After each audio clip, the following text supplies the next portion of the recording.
And in fact, news just coming in seems to suggest that the member of the Russian negotiating team, Leonid Slutsky, has said that he believes significant progress has been observed in talks between Moscow and Kiev and might soon lead to the two sides in the conflict to sign an agreement. Now, this perhaps is the most positive word that we are hearing right now. The Russian negotiator right now saying that he believes that they could soon come to an agreement. And do remember that this was, of course, earlier preceded by the Ukrainian side also coming out and saying that we are optimistic. We are seeing perhaps movement as far as the Russian side is concerned. They seem to be more open to talks. So this is appearing to be the most positive that we've heard on the talks. The talks enter the fourth round today. All right, even as this happens, the Russian media has claimed that a Russian airstrike dropped close to the Anatov aircraft manufacturing plant.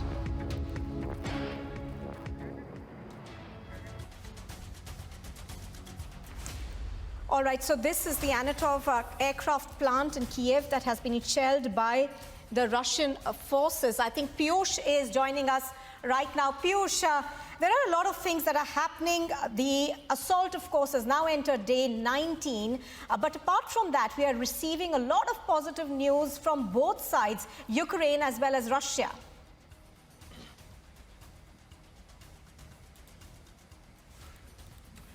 Well, absolutely, Nupur. Like you rightly mentioned, that it's the day 19th and the war continues between both the nations. And today is going to be another day which could be seen where we can see some sort of positive developments take place. But expectations are very low. Why? Because we have seen in the last 3 rounds of talks, nothing fruitful has come out. Nothing significant results have been yielded out of these 3 talks. And today, once again, another round of talk, which means the 4th round of talks between Russia and Ukraine will take place. If we talk about 3 rounds of talks, remember that Russia has been demanding that Crimea should be identified by the Ukraine as the independent one. At the same time, it is also demanding that the Donbas region should be, considered by Ukraine as the independent one and Crimea as the Russian territory. On the other side, Russia is also saying that Ukraine must amend its constitution and join and make it very clear that it is not going to join any kind of group.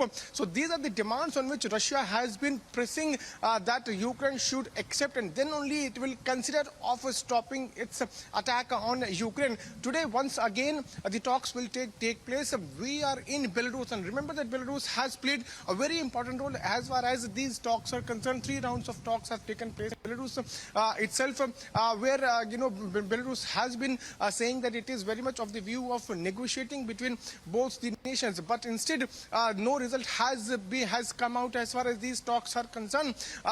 During its last meet with Russian President Vladimir Putin, President of Belarus Lukashenko had in fact made a very big claim. He had said that Ukraine in fact was trying to attack the Belarusian soil, and that is why it wanted to share that particular thing with Russian President. And because of Russia itself, the war and the attack which was to be done by Ukraine was stopped. After that, we had also seen as to how a joint statement was also issued by Russia and Belarus, where it was said by both the nations that the West has always tried to stop these 2 countries. If we specifically talk about Belarus, remember that in 1991, after it got drifted apart from USSR, since then Belarus has been sharing very good equation with Russia and has been seen on standing on one platform with Russia on all the issues. And this time, once again, both the nations are united, and we have seen as to how the talks which took place between both the nations, those talks basically focused on bilateral relations and also the attack which is being carried out by Russia on Ukraine. We'll have to wait and watch how these talks, which will either take place virtually or physically, what kind of results come out of these talks, because it's going to be the 4th round of talks. Ukraine has been requesting NATO, UK, US to announce in that particular area as a no-fly zone, but no assurance has been given. We are also already seeing that how the countries like America, UK, they are coming out and they are, making assurance only and only on Twitter. Yesterday also we saw how Boris Johnson had come out and assured that all necessary help would be given to Ukraine. But it seems like, nothing concrete is being done. Only assurances are being made. Only we have seen how sanctions have been put in place. But because of these sanctions, people there back at America and UK are themselves are now facing a lot of problem. Companies there are facing huge economic hit because of the sanctions which they have put on Russia. In fact, they are now also looking for alternatives of oil which they have put sanction on Russia. So now, today it's going to be another important day, very important day, when talks will take place between both the nations, Ukraine and Russia.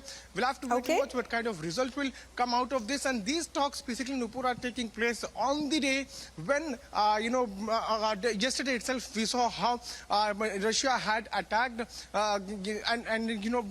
had targeted the particular area which was near the Polish border. So it is also going to be very insignificant. Most likely, Ukraine is going to raise this also with Russia as to why it is happening. And we are now also seeing as to how Russia has been claiming that almost 30% of the land of Ukraine has been taken over by Russia, but Ukraine is rejecting those claims. So today it's going to be a very important day. We're still waiting for, official confirmation of the timing when these talks will take place. But Nupur, the priority should now be that ceasefire must be stopped, and then only things should move ahead. Absolutely. As you're pointing out, of course, the ceasefire is the only way forward, to achieve peace. But what I wanted to ask you was that give us an overall sense of where the Russian forces are currently. Now, one of their main aims was to encircle Kiev, to be able to push, Ukraine into talking and to get the results that Russia has been wanting out of this invasion. So in that sense, give us where the Russians are holding on to their positions before they head into this round of talks. Shivani, I'll come back to you as well.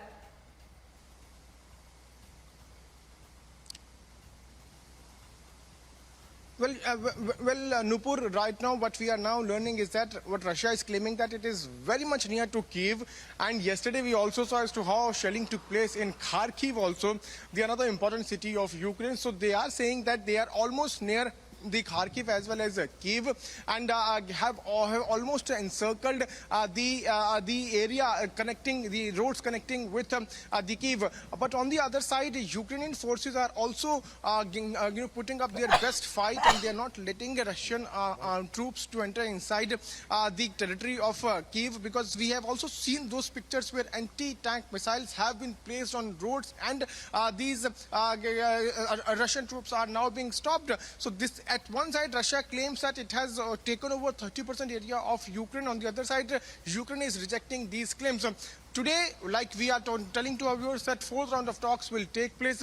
We'll have to wait and watch what kind of results are going to be yielded out of these talks. The last three talks, Nupur, have failed. No concrete result took out. In fact, the foreign minister